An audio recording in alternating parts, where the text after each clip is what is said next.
Hi, I'm Aaron from 2H Media, and in this video, I want to talk about a question that only you can answer.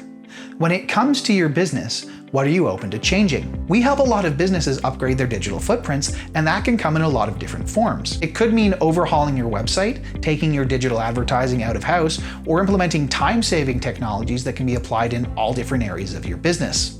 Part of what makes our approach so effective is taking the time to learn what's realistic for your business.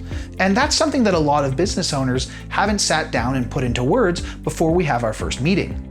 Maybe your branding isn't right for your target audience, but you're so in love with it that you're not willing to move away from it.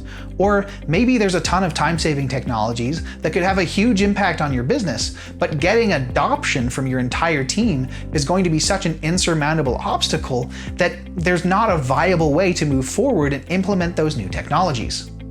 The reason I bring these things up is because achieving forward momentum in your business comes down to establishing a really clear idea of where you're trying to go and implementing changes and activities that will allow you to make that happen.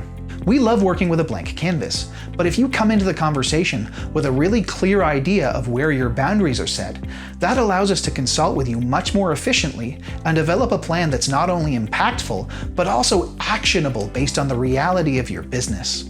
And as helpful as this thought process is when working with an agency like ours, it's also something that can be really useful when looking at other areas of your business. Take, for example, a new hire. When you bring in a professional level employee, they're going to have strong ideas for how to best accomplish their objectives. If you go into that relationship with a clear idea of which areas of your business you're not willing to change and which areas you can be more flexible in, that's a great way to ease that person into that role and get the most value out of them as soon as possible. So take some time and consider which areas of your business you're not willing to change, which areas of your business you're open to changing, and which areas of your business you absolutely have to change in order to achieve your objectives. When you start to scratch the surface of that challenge, you're taking a big step towards achieving your business goals. If that sounds like something you might need help with, I encourage you to book a strategy session with one of our experts. We'll take the time to get to know your business, develop a plan that makes sense for you, and answer your burning questions so that you can move forwards with confidence and clarity. If that sounds impactful, then book a strategy session. And in the meantime, thanks for watching.